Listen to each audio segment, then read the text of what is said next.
तो we were talking about preamble of the constitution. American constitution से हमने इसको अडॉप्ट किया है। और प्रेम्बल क्या होता है, जैसे मैंने अभी आपको बताया, ये समरी है कॉन्स्टिट्यूशन की, समरी होती है, सेंट्रल आइडिया होता है, ये कह लीजिए। Now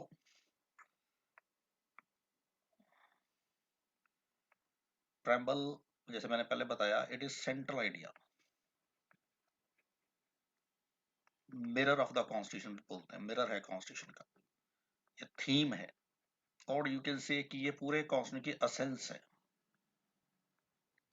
if you want to know about the idea of constitution, you can easily get it from the preamble. आपको प्रेम्बल पढ़ के पता चल जाएगा। प्रेम्बल को हम हिंदी में बोलते हैं प्रस्तावना।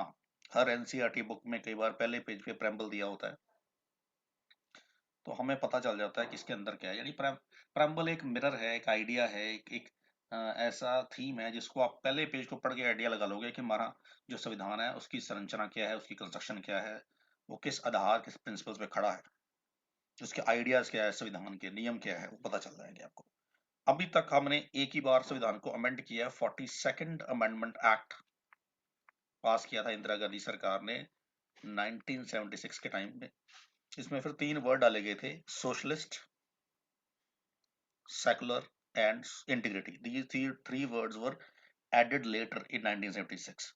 सोशलिस्ट, सेकुलर और इंटीग्रिटी वर्ड पहले नहीं थे, इसको हम बाद में जानते हैं इनका मीनिंग क्या है।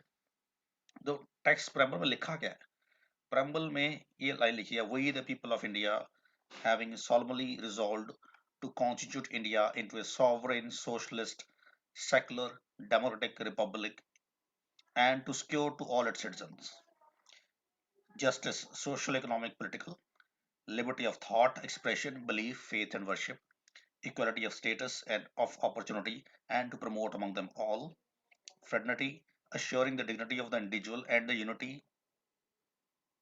and integrity of the nation.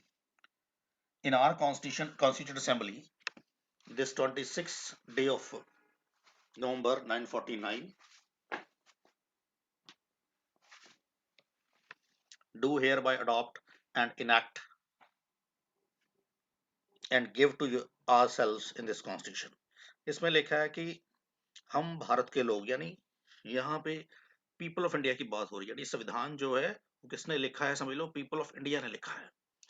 कि यहाँ ऊपर शुरू हो रहा है कि इस कॉन्स्टिट्यूशन को अडॉप्ट कौन कर रहा है, पीपल ऑफ इंडिया कर रहे हैं। अल्टीमेटली संविधान हमारी किसी सरकार का नहीं है, कंट्री का नहीं, लोगों ने बनाया, लोगों का है। और जिन लोगों ने लिखा था वो भी लोगों द्वारा चुने हैं, इलेक्टेड रिप्रेजेंटेटिव थे, कॉन्स्टिट्यूंट असेंबली के मेंबर, तो ये लोगों का है। तो हम ये प्रण लेते हैं, हम ये बड़े सॉल्वली ये रिजॉल्व करना चाहते हैं कि हम अपने कंट्री को एक सॉवरेन कंट्री बनाएंगे। हम सॉवरेन कंट्री की बात करेंगे। सॉवरेन, अब सॉवरेन क्या होता है, नंबर 1 पहला ही वर्ड है, इसका मतलब है सॉवरेन, फर्स्ट वर्ड का मतलब है हमारा कंट्री जो है वो एक तरह से इंडिपेंडेंट है, वो किसी दबाव या फोर्स में नहीं आएगा, उसके जो डिसीजंस होंगे वो इंडिपेंडेंट होंगे। फाइन।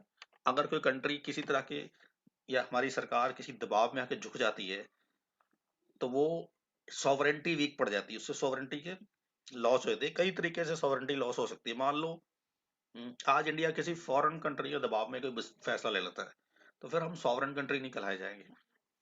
फाइन।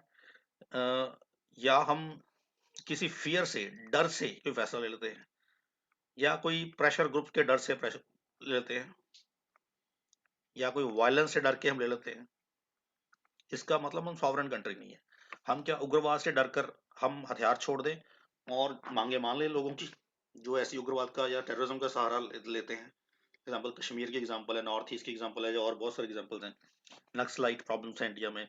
तो वो हमारी इंटरनल सॉवरेंटी, हमें इंटरनली वीक करना करके हमारी सॉवरेंटी के ऊपर क्वेश्चन खड़ा कर रहे हैं।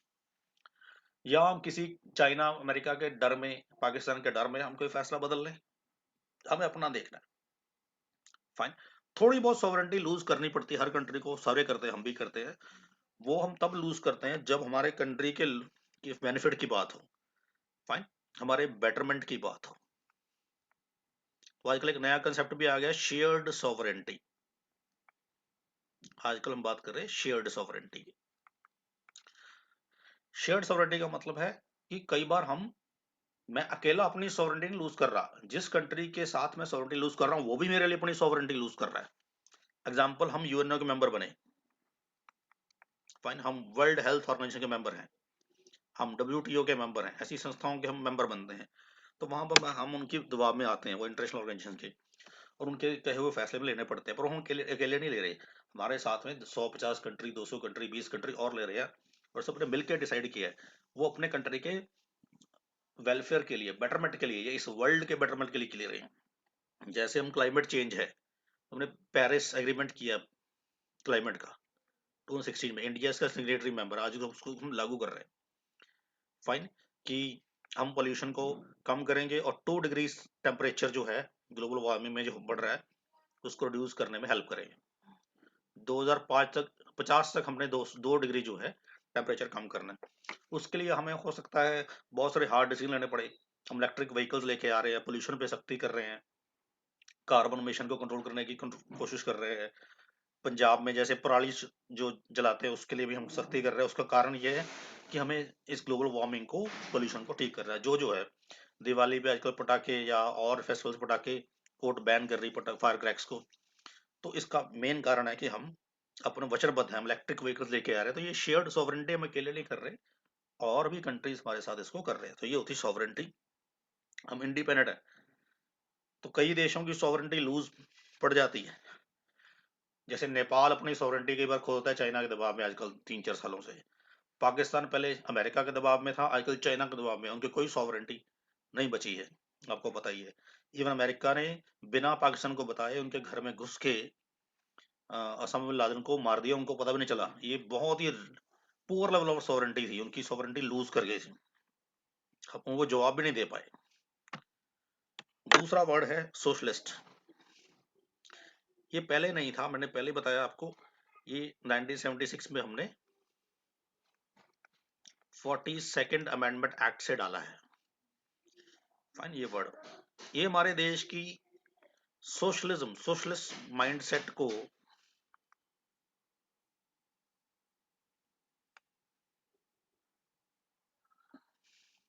सोशलिस्ट माइंडसेट को इंडिकेट करता है, फाइन। वैसे तो हम पहले बाय बिहेवियर सोशलिस्ट थे। आजादी के बाद हमने फैसला किया था हम सोशलिस्ट कंट्री पहले पहले नहीं बनेंगे, लेकिन नेहरू हमारे पीएम बने जो by mind, bent of mind उनका सोशलिस्ट था। तो धीरे धीरे के वो सोशलिस्ट बिहेवियर पे आ गए, उन्होंने सारी चीजों को सरकारी बना लिया, हर चीज को नेशनलाइज कर लिया। हम सोशलिज्म की ओर, एक सोशलिज्म इकोनॉमी का मॉडल है, आगे जाके इकोनॉमी में पढ़ेंगे, उसको अडॉप्ट कर लिया। लेकिन उनकी बेटी इंदिरा गांधी ने तो ये पहली बार हिम्मत दिखाई कि सोशलिस्ट को, वर्ड को प्रेम्बल में यानी संविधान में ही ऐड कर दिया, अमेंड करके। पहले जो हम घोषित नहीं थे, पहले हम कई चीजें हम घोषणा नहीं करते पर उसको प्रैक्टिस करते हैं, तो हम वैसे ही कर रहे थे। डिक्लेयर नहीं था पर अब डिक्लेयर हो गया था। इसी तरह सेकुलर भी, हम सेकुलर कंट्री हैं और हमारे संविधान के सारे फीचर सेकुलर हैं, वो आगे जाके पढ़ेंगे आपको कैसे सेकुलर है। लेकिन इसको डिक्लेयर कब किया हमने, वर्ड बाद में डाला 1976 में, 42nd अमेंडमेंट एक्ट में, कि we are secular country, fine. और ये कहीं लिखा नहीं है हम कॉन्स्टिट्यूशन में हम सेकुलर है, सिर्फ यही लिखा है प्रेम्बल में, जो हमने बाद में डाला। पर जो हमारे संविधान के आर्टिकल है वो सेकुलर है, इसलिए हम अपने आप को सेकुलर शुरू से ही मानते हैं। हम डेमोक्रेटिक हैं, यस, हमारे सारे सिस्टम, हमारे आइडियल्स डेमोक्रेटिक है। हमारे पंचायतों से लेके एमपी तक के चुनाव, इलेक्शन जो है वो डेमोक्रेटिक प्रिंसिपल्स में होते हैं। हमारे पास फंडामेंटल राइट्स हैं, हमारे पास जुडिशरी, इंडिपेंडेंट जुडिशरी है, हमारे पास राइट टू इन्फॉर्मेशन है, राइट टू सर्विस है। ऐसे हमारे पास गवर्नेंस के कुछ कंस्ट्रक्टिव रूल्स हैं जिससे हम चल रहे हैं। तो ये सब डेमोक्रेटिक प्रिंसिपल्स हैं। हमारा कंट्री रिपब्लिक है, यस, कंट्री रिपब्लिक, क्योंकि हमारा जो प्रेसिडेंट है, जो किंग को रिप्रेजेंट करता है, मोनार्की को रिप्रेजेंट करता है, वो भी इलेक्टेड है, इसलिए हम रिपब्लिक भी है। तो जो ये पांचों शब्दों के मीनिंग क्लियर होने चाहिए, sovereign, socialist, secular, democratic, Republic. कुछ कंट्रीज रिपब्लिक नहीं होते, जैसे England is not Republic country because उनका किंग इलेक्टेड नहीं है। क्वीन एलिजाबेथ जो जनरेशन टू जनरेशन चले आ रहे हैं, आगे जाके प्रिंस चार्ल्स या उनके प्रिंस विलियम बनेंगे, तो वहां पे तो उनका किंग या प्रेसिडेंट इलेक्टेड है ही नहीं। फ्रांस इलेक्टेड है, अमेरिका इलेक्टेड प्रेसिडेंट है, इंडिया में इलेक्टेड प्रेसिडेंट है, तो वही है रिपब्लिकन। फाइन। और हम डेमोक्रेटिक भी हैं, सेकुलर भी हैं, सॉवरेन भी हैं, सोशलिस्ट भी हैं। इसके अलावा सर हमारा प्रेम्बल सेकुलर कहता का है कि मतलब हमें दोबारा से जस्टिस बताना। डिलीवर करना है अपने लोगों को। किस तरह का? सोशल, इकोनॉमिक, पॉलिटिकल लिबर्टी देनी है हमने लोगों को। किस चीज की लिबर्टी? सोचने की, सोच की आजादी, थॉट, अपनी बात को एक्सप्रेस करने की आजादी, बिलीफ, किसी भी चीज में विश्वास या बिलीफ फेथ कर सकते हैं, वर्शिप कर सकते हैं। यानी हमें लिबर्टी किस बात की? हमें रिलीजियस लिबर्टी देनी है। मैं अपने धर्म के प्रिंसिपल्स को अच्छे तरीके से मानूं, जैसे मर्जी उसके सिंबल्स को प्रैक्टिस करूं, ये मेरी रिलीजियस फ्रीडम है। तो ये आ गया वर्शिप में, फेथ में, बिलीफ में। मैं एक रिलीजन में होते हुए दूसरे रिलीजन को भी मान सकता हूँ।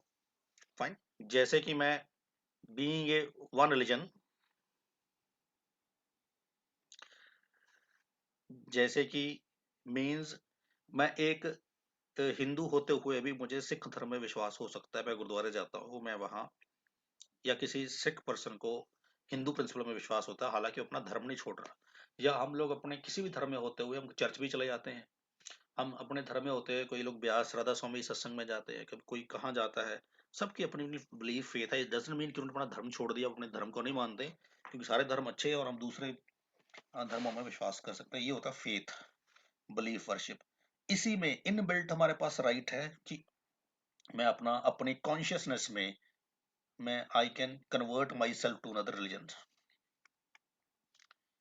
मैं किसी भी धर्म में कन्वर्ट हो सकता हूँ, लेकिन किसी लालच में, किसी ग्रीड में, या किसी फोर्सफुली मुझे करे, ऐसा नहीं।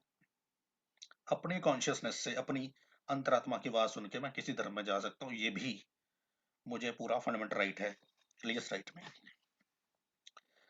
थॉट, यानी मेरी आजादी है मुझे अपने विचारों की। मैं अपने विचार सोच के एक्सप्रेस कर सकता हूँ, पेपर के थ्रू, मीडिया के थ्रू, सोशल मीडिया के थ्रू, बुक के थ्रू, एनीथिंग। फाइन। ये लिबर्टी हो गई। इक्वलिटी, अब ये जो लिबर्टी है, या जो मैंने बिलीफ फेथ वर्शिप किया, इससे रिलेटेड बहुत सारे आर्टिकल्स हमारे संविधान में, फंडामेंटल राइट्स में, हम आगे पढ़ेंगे ये कैसे मिलते हैं हमें। तो सेकुलर, यही प्रिंसिपल्स हमें सेकुलर बनाते हैं। सेकुलर को हिंदी में बोलते हैं धर्मनिरपेक्ष। धर्मनिरपेक्ष का मतलब है कि हमारे कंट्री का कोई, या सेकुलरिज्म का मीनिंग है, कोई भी ऑफिशियल डिक्लेयर्ड रिलीजन नहीं है। हम ये नहीं कह सकते, कहते कि we are a Hindu country, कि मेजोरिटी हिंदूज की, ऐसा नहीं है। This country is for all, हमने कहीं ऐसा नहीं लिखा। इसका मतलब है हमारी सरकार जब काम करती है, वो ये नहीं देखती कि किसी का धर्म क्या है। वो गवर्नमेंट जॉब सबको देती है, वो इलाज सबका करती है, वो पढ़ने का अधिकार सबको देती है, एवरीवन। तो उसकी किसी भी गवर्नमेंट की स्कीम का, प्रिंसिपल का, संविधान के जितने भी आर्टिकल्स हैं, कोर्ट, जुडिशरी, कोई भी वहाँ अप्रोच कर सकता है, कोई भी जा सकता है। हम कोई डिक्लेयर्ड किसी रिलीजन बेस्ड कंट्री नहीं है। जैसे बहुत सारे कंट्रीज ऐसे हैं जो रिलीजियस होते हैं, जैसे अफगानिस्तान, बांग्लादेश, पाकिस्तान, सऊदी अरेबिया, तुर्की, they are Islamic countries. Declared है कि हम तो शरीयत कानून के तहत चलेंगे और मुसलमानों को ही हम फेवर करेंगे। हम दूसरे धर्मों के लोगों को, वो रह सकते हैं, पर हमसे कोई उम्मीद ना रखे इक्वलिटी की। उनके साथ इनइक्वलिटी थोड़ी बहुत हो सकती है, माइनॉरिटीज को हम कोई प्रोटेक्शन नहीं देंगे। हमारे यहाँ पे ऐसा नहीं है, हमारे यहाँ पे सबको बराबर है। जैसे श्रीलंका एक बुद्धिस्ट कंट्री है, वो कहता है मेरी सारी ही जो गवर्नमेंट जॉब्स हैं, स्कीम्स हैं, बुद्धिस्ट लोगों के लिए हैं, बाकी नॉन बुद्धिस्ट के लिए नहीं है। और वो ना कोई गवर्नमेंट जॉब देते हैं उनको, ना उनकी कोई सुनवाई है, उनके साथ इनक्वलिटी हो जाती है, बैड बिहेवियर भी हो जाता है। तो ये सेकुलर कंट्री नहीं होते। फाइन। इंडिया शुरू से ही, फ्रॉम वेरी फर्स्ट डे, अपने प्रिंसिपल में सेकुलर है। और ये कुछ आर्टिकल्स हमें सेकुलर बनाते हैं, और बाद में ये सेकुलर वर्ड भी हमने डाल दिया। इक्वलिटी, हम अपने देश के लोगों को इक्वलिटी देंगे। किस तरह की? सबका स्टेटस इक्वल हो, अपॉर्चुनिटी की इक्वलिटी, सबको बराबर का मौका मिले, और सब में इक्वलिटी को प्रमोट करें। आपको सबको पेपर देने का मौका मिला है, आप सब लोग, पेपर इक्वलिटी हो रही है, पेपर में बैठ सकते हो, आपको एक मौका दिया है। हाँ, एलिजिबिलिटी होगी, एज लिमिट्स होगी, वो अलग बात है, पर इक्वलिटी सबके साथ होगी। सरकार सबको बराबर का मौका देती है, वो किसी के साथ भेदभाव नहीं करती धर्म के आधार पे, birth by place of birth, by caste, by religion, by gender, और बाय एनी अदर मीन। तो ये भी हो, प्रेम्बल कहता है। फ्रेटर्निटी का मतलब है हम सब लोग ब्रदरहुड की तरह, भाईचारे में, हर कास्ट के, हर धर्म के, हर तरह के लोग मिलके रहेंगे और उस कंट्री को डेवलप करेंगे। यानी हम एक इंडिविजुअल आदमी की, वो किसी भी मिनॉरिटी मेजोरिटी किसी का भी हो, उसकी डिग्निटी बना के रखेंगे। हम यूनिटी में रखेंगे अपने देश को, और सारे मिलकर अपने देश की सुरक्षा करेंगे, यूनिटी में रहेंगे, इंटीग्रिटी होगी नेशन की। तो डिग्निटी, यूनिटी मतलब इकट्ठे, इंटीग्रिटी मतलब अखंडता, और डिग्निटी यानी हमारी प्रतिष्ठा ये बनी रहेगी। फाइन। इसका नटशल मीनिंग है कि सारी स्टेट, सारे रिलीजन, सारे कास्ट, सब तरह के लोग मिलके रहेंगे, इसी कंट्री को ऐसे ही अपने ड्रीम को पूरा करेंगे, कोई कंट्री का टुकड़ा नहीं कट सकता। इंटीग्रिटी वर्ड भी बाद में डाला। इंटीग्रिटी मतलब है किसी भी स्टेट को इंडिया से अलग होने का अधिकार नहीं है। नो रेट स्टेट के क्लेम कि मुझे सेपरेट कंट्री बनाओ, हम इकट्ठे हैं और इकट्ठे ही रहेंगे और हमारी यूनिटी बनी रहेगी। ये होती फ्रेटर्निटी। फ्रेटर्निटी को इजी फॉर्म में देख लो, भाईचारा मतलब ब्रदरहुड। ये क्यों फॉलो करना? ताकि हम इकट्ठे रहे, हमारी यूनिटी बनी रहे, इंटीग्रिटी नेशन की बनी रहे। और ये कुछ प्रिंसिपल्स हैं हमारे संविधान के जो प्रेबल में लिखे हैं। ये एक एक जो वर्ड है इसका मीनिंग है, और ये हमारे कंट्री के आइडियल्स, आदर्श है। इन आइडियल्स के ऊपर हमारा कंट्री जो है, हमारा जो नेशन है वो खड़ा हुआ है। फाइन। तो ये प्रेम्बल पढ़ते ही पता चल जाएगा कि हमारा कंट्री किस तरह कंट्री है। सेकुलर है, सोशलिस्ट है, डेमोक्रेटिक है, रिपब्लिक है, सबको जस्टिस देने की बात करता है, सबकी आज़ादी की बात करता है, लिबर्टी की बात करता है, इकट्ठे मिलकर रहने की बात करता है, इक्वालिटी की बात करता है। तो इन चीज़ों से हमारे जो 5 ये sovereign, socialist, secular, democratic, Republic country बनेंगे, ये हमारे आइडियल्स हैं। फाइन। इन आइडियल्स को हम, हमारी एस्पिरेशंस क्या है, महत्वाकांक्षाएं क्या है? 2 चीजें। आइडियल्स, आइडियल्स बोलते हैं इनको, एस्पिरेशंस बोलते हैं हम ये लिबर्टी, इक्वालिटी, जस्टिस। तो आइडियल कंट्री बनने के लिए हम इन, अब मैं किसी कंट्री को अगर sovereign, socialist, secular, republic, democratic बनाना चाहता हूँ, तो मुझे सबको जस्टिस देना पड़ेगा, लिबर्टी देनी पड़ेगी, इक्वालिटी देनी पड़ेगी, फेडरलिटी देनी पड़ेगी। यानी इन सब चीजों को लोगों को प्रोवाइड करेंगे तो हम secular, democratic, sovereign, socialist, Republic बन सकेंगे। तो आइडियल्स कैसे पूरे होंगे? अगर हम लोगों की एस्पिरेशंस को पूरा होंगे। लोग सरकार से क्या चाहते हैं? वो जस्टिस चाहते हैं, लिबर्टी चाहते हैं, इक्वलिटी चाहते हैं, मिलके प्यार से रहना चाहते हैं। तो ये सब चीजें ध्यान में आपने रखनी है। अब ये आपको नीचे लिखा है, इंग्रेडिएंट्स क्या है प्रेम्बल के। इंग्रेडिएंट्स मतलब उसके मेन कंटेंट क्या है, प्रेम्बल की मेन बातें क्या है। फाइन। इसमें है कि हमारे कंट्री का जो सोर्स ऑफ अथॉरिटी है वो कॉन्स्टिट्यूशन है। सोर्स ऑफ अथॉरिटी यानी हमारे कंट्री का अल्टीमेट किसकी चलेगी कंट्री में अथॉरिटी कौन है? वो कॉन्स्टिट्यूशन है। हम कोई भी राज्य सरकार, कोई केंद्र सरकार, कोई नागरिक, कोई कोर्ट, कोई ऑफिसर, कोई भी हमारा एडमिनिस्ट्रेटिव और पॉलिटिकल स्ट्रक्चर कॉन्स्टिट्यूशन के दायरे के, उसकी लिमिट के बाहर जाके परफॉर्म नहीं कर सकता। यानी अल्टीमेटली हमारा सोर्स कॉन्स्टिट्यूशन, और कॉन्स्टिट्यूशन किसका है? वही द पीपल हमने पढ़ा था, तो लोगों का है। तो preamble state that constitution derived authority from people. हम कहते हैं हमारा सारा सोर्स कॉन्स्टिट्यूशन है, कॉन्स्टिट्यूशन कहता है मेरा सोर्स ऑफ एनर्जी वही द पीपल, यहाँ के लोग हैं। यानी जो लोग चाहेंगे वो होगा, रियल डेमोक्रेसी होगी। तो अल्टीमेट सोल कॉन्स्टिट्यूशन है, मतलब पीपल है। और नेचर ऑफ इंडियन स्टेट्स, हम पहले नेचर हमारी क्या है? हम सॉवरेन हैं, हम सोशलिस्ट हैं, सेकुलर हैं, डेमोक्रेटिक है, रिपब्लिकन है। हमारी जो पॉलिटिक्स है, हमारी जो स्ट्रक्चर है संविधान का, वो ये उसकी नेचर के 5 स्तंभ हैं, 5 पिलर है। सॉवरेन बनेंगे, ये नेचर हो गई। सोशलिस्ट बनेंगे, सेकुलर बनेंगे, डेमोक्रेटिक बनेंगे, रिपब्लिकन कंट्री बनेंगे। ऑब्जेक्टिव मैंने पहले बता दिए, जिसको मैं एस्पिरेशन बोल रहा था, जस्टिस, लिबर्टी, इक्वलिटी, फेडरलिटी, ये हमारे ऑब्जेक्टिव्स है। और हमारे आइडियल्स भी यही हैं। नेचर, नेचर को हम आइडियल भी बोल सकते हैं, ये हमारी नेचर इसी आइडियलिज्म से बनी हुई है। और हमने 26 नवंबर 1949 को इन आइडियाज को, इस प्रेम्बल को, इस संविधान को अडॉप्ट किया था। फाइन। इसलिए ये हमारा अडॉप्शन डेट है। आज हम 26 नवंबर को क्या मनाते हैं? कॉन्स्टिट्यूशन डे मनाते हैं। कॉन्स्टिट्यूशन डे, क्योंकि इस दिन हमारा कॉन्स्टिट्यूशन इंप्लीमेंट हुआ था, लागू हुआ था, it came into force on the particular day. तो ये की वर्ड मैंने आपको समझा दिए पहले ही, sovereign, socialist, secular, democratic. Fine. ये मैंने एक एक करके ऑलरेडी समझा दिए। मैं फिर रिपीट करता हूँ, सेकुलर मतलब हमारे देश का कोई डिक्लेयर्ड रिलीजन नहीं है, सरकार के लिए सब रिलीजन बराबर हैं। और पहली बार सेकुलर वर्ड हमने 42nd अमेंडमेंट एक्ट 1976 से लिया था। एक पॉजिटिव सेंस ऑफ या कंसेप्ट ऑफ सेकुलरिज्म को हमारे संविधान में लेके आया। हमारा कंट्री शुरू से ही वैसे बाय नेचर ही सेकुलर है, पर यहाँ से हमने डिक्लेयर्ड हो गया, यानी सारे धर्मों के लोगों को साथ लेके चलेंगे। और religious groups are in our country are equally important, have same status, और गवर्नमेंट को बराबर सपोर्ट मिलेगी, चाहे उनकी वो माइनॉरिटी हो, उनकी संख्या जितनी भी हो, 1%, 2%, 5%, गवर्नमेंट के लिए सब बराबर है। एग्जाम्पल, गवर्नमेंट कहती है कि फंड जारी करने हैं, तो गवर्नमेंट ने कहा कि भाई चर्च की देखरेख के लिए पैसे चाहिए, तो गवर्नमेंट ने चर्चों की देखरेख के लिए पैसे दे दिए, हालांकि एक मेजोरिटी गवर्नमेंट है, मंदिरों के लिए दे दिए, गुरुद्वारों के लिए दे दिए, मस्जिदों के लिए दे दिए। गवर्नमेंट ने कहा कि ठीक है 550 गुरु नानक देव बर्थडे आ रहा है तो आप बना सकते हो, 200 करोड़ दे दिया। गवर्नमेंट ने 3 साल पहले 2019 में कुंभ मेला हुआ, 12 साल बाद, जो इलाहाबाद का महाकुंभ, उसके लिए पैसे सेंक्शन कर दिए। गवर्नमेंट ने हज यात्रा स्पॉन्सर कर दी। तो ये क्या है, सेकुलरिज्म है। हमारा सेकुलरिज्म क्या है कि अगर सपोर्ट करेंगे लेकिन सबको इक्वली करेंगे, कोई भी अपने रिलीजन के लिए फेवर गवर्नमेंट से मांग सकता है, गवर्नमेंट सबको बराबर लेके चलेगी।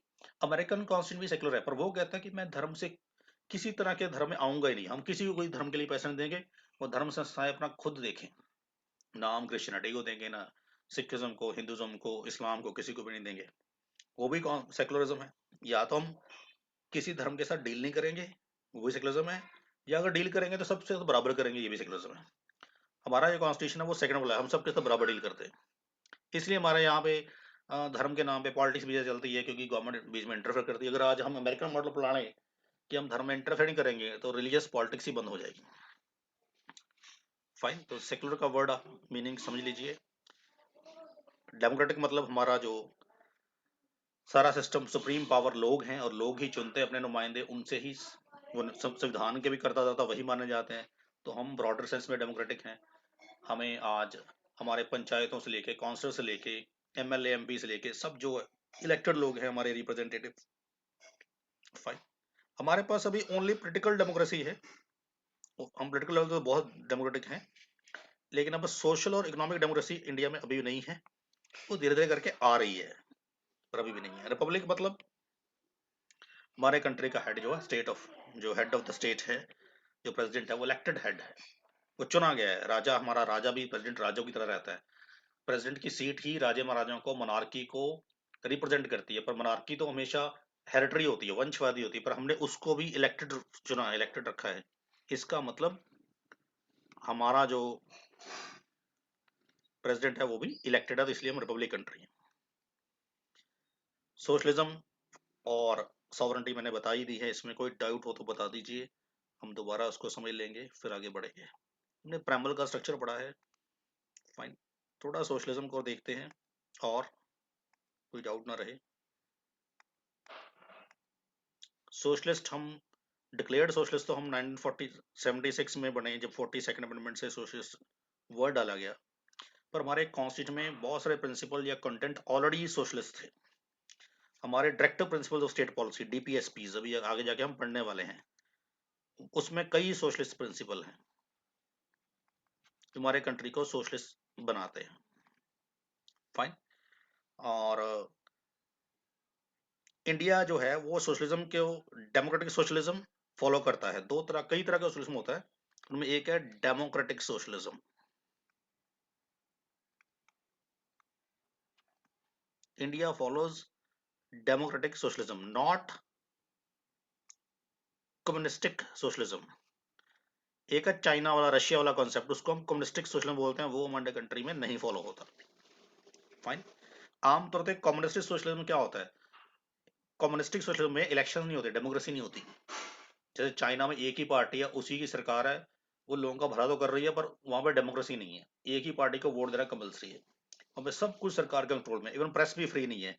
इस तरह का सोशलिज्म होता है। कम्युनिस्टिक होता तो लोगों के फायदे के लिए, पर वो आज के मॉडर्न कुछ प्रिंसिपल को मिस करता है। फाइन, वहां पे प्राइवेट सेक्टर को उतनी आज़ादी नहीं होती, वहां पे डेमोक्रेसी नहीं होती, इलेक्शंस नहीं होते, अगर होते भी हैं तो नाम के होते हैं, फेक होते हैं, या वो सिर्फ नाम के लिए होते हैं। जैसे कम्युनिस्ट पार्टी ऑफ चाइना है, उसको वोट देना कंपलसरी है, तो कौन सी डेमोक्रेसी हुई। ऐसे ही ऐसे कंट्रीज को में कम्युनिस्टिक, कम्युनिज्म का मॉडल है, उसको बोलते हैं कम्युनिस्टिक सोशलिज्म, वो हम फॉलो नहीं करते। हम डेमोक्रेटिक सोशलिज्म फॉलो करते हैं। कई बार इसको हम फेबियन सोशलिज्म भी बोलते हैं, फेबियन। तो हम इंग्लैंड का वाला फेबियन सोशलिज्म फॉलो करते हैं, इंग्लैंड में भी यही चलता है। फाइन। फेबियंस या डेमोक्रेटिक सोशलिज्म में इलेक्शंस हो सकते हैं, थोड़ा बहुत प्राइवेट सेक्टर अलाउड होता है, यानी मिक्स हो सकता है, आधा सरकारी थोड़ा बहुत प्राइवेट भी हो सकता है, तो हम वो फॉलो करते हैं।